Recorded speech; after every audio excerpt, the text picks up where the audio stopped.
ابتدا ہے رب جلیل کے بابرکت نام سے جو دلوں کے بھید خوب جانتا ہے۔ السلام علیکم ناظرین کرام، صحیح بخاری کی حدیث مبارکہ 1421 میں ایک واقعہ بیان کیا گیا ہے جو میں آپ لوگوں کی خدمت میں پیش کرنے لگا ہوں۔ رسول اللہ صلی اللہ علیہ وآلہ وسلم نے فرمایا کہ ایک شخص نے جو کہ بنی اسرائیل میں سے تھا کہا کہ آج رات مجھے صدقہ ضرور دینا ہے۔ چنانچہ وہ اپنا صدقہ لے کر نکلا اور نا علمی کی وجہ سے ایک چور کے ہاتھ میں رکھ دیا۔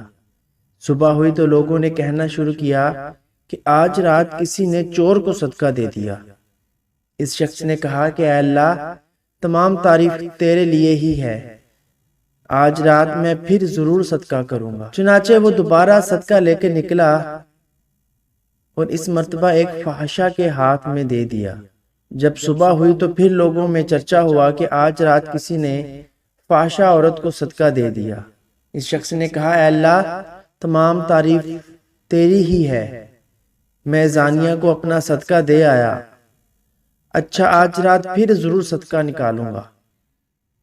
چنانچہ اپنا صدقہ لیے ہوئے وہ پھر نکلا اور اس مرتبہ ایک مالدار کے ہاتھ پر رکھ دیا۔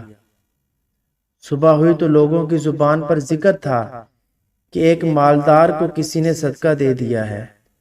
اس شخص نے کہا کہ اے اللہ، حمد تیری ہی ہے، میں اپنا صدقہ لا علمی کی وجہ سے چور، فحاشہ اور مالدار کو دے آیا۔ تو اللہ تعالیٰ کی طرف سے بتایا گیا کہ جہاں تک چور کے ہاتھ میں صدقہ چلا جانے کا سوال ہے تو اس میں اس کا امکان ہے کہ وہ چوری سے رک جائے۔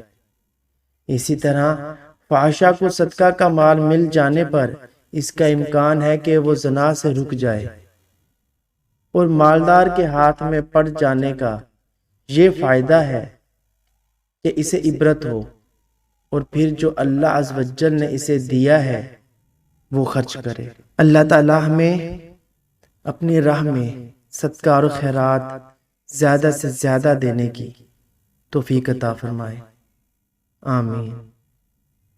ناظرین، اگر آپ کو ہماری ویڈیو پسند آئے تو اسے لائک شیئر کریں، ہمارے چینل کو ضرور سبسکرائب کریں۔